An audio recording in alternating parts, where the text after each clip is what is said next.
अगर आप उर्दू के स्टूडेंट हैं तो आपके लिए एक बड़ी खबर है। खबर यह है कि उत्तर प्रदेश में टीजीटी और पीजीटी की वैकेंसी आ गई है। जी हाँ दोस्तों, टीजीटी और पीजीटी की वैकेंसी आ गई है, जिसके लिए ऑनलाइन आवेदन प्रक्रिया 9 जून यानी कि कल से शुरू होगी और आखिरी तारीख जो होगी वो 9 जुलाई होगी। यानी कि टीजीटी और पीजीटी के फॉर्म को भरने के लिए आपके पास 1 महीने का वक्त होगा।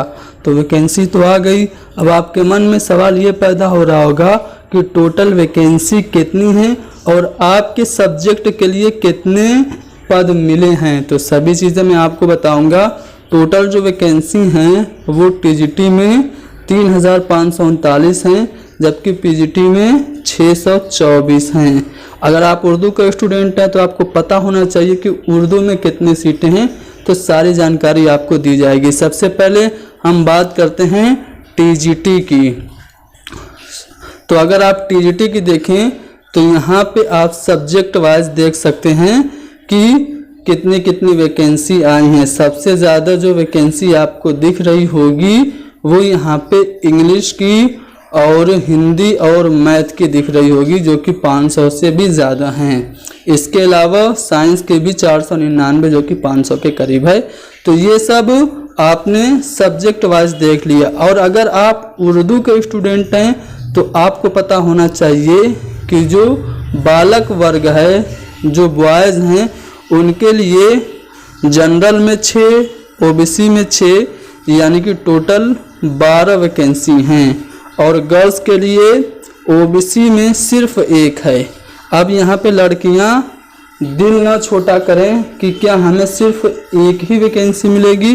जी नहीं, लड़कियों को बेनिफिट ये है कि वो बॉयज़ कोटा में अप्लाई कर सकती हैं। ठीक है, तो लड़कियाँ भी वो बॉयज़ के लिए अप्लाई कर सकती हैं। तो 12 वैकेंसी जो आई है, 6 ओबीसी और 6 जनरल की, उसके लिए लड़के और लड़कियां दोनों फाइट कर सकते हैं। लड़कियों के अंदर, लड़कियों के वर्ग में लड़के एलिजिबल नहीं होते हैं, लेकिन लड़कियां चाहें तो लड़कों के वर्ग में, बालक वर्ग में अप्लाई कर सकती हैं। तो लड़कियां ये 12 वैकेंसी जो उर्दू की है उसके लिए फाइट कर सकती हैं। तो ये तो बात हो गई टीजीटी में।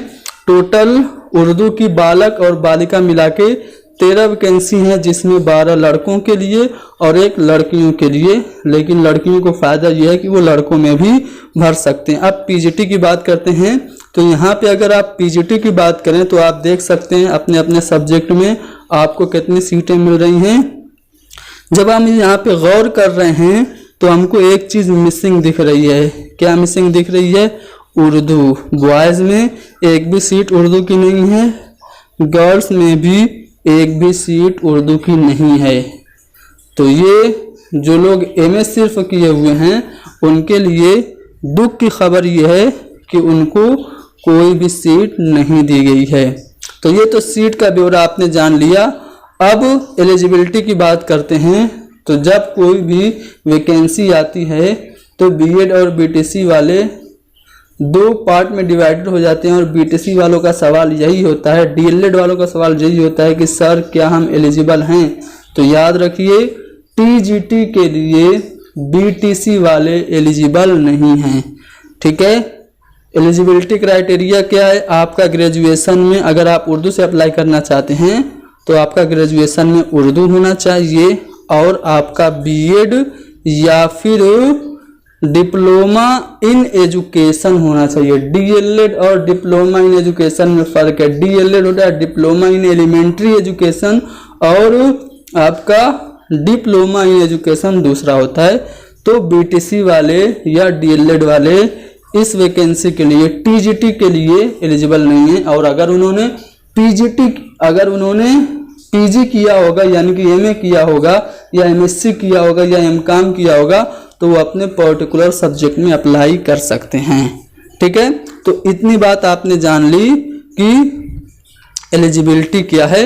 ऐसे ही अलग अलग सब्जेक्ट की सब लगभग सेम है। ग्रेजुएशन में जिस सब्जेक्ट भरना चाहते हैं वो सब्जेक्ट होना चाहिए प्लस बीएड होना चाहिए। ठीक है, तो यहाँ पे आपने देख लिया कि क्या है आपका एलिजिबिलिटी क्राइटेरिया। और एज की बात करें तो 11 जुलाई सन 2022 तक आपकी एज 21 साल से कम नहीं होनी चाहिए। तो ये थी, आपने वैकेंसी की डिटेल जो थी वो जान ली।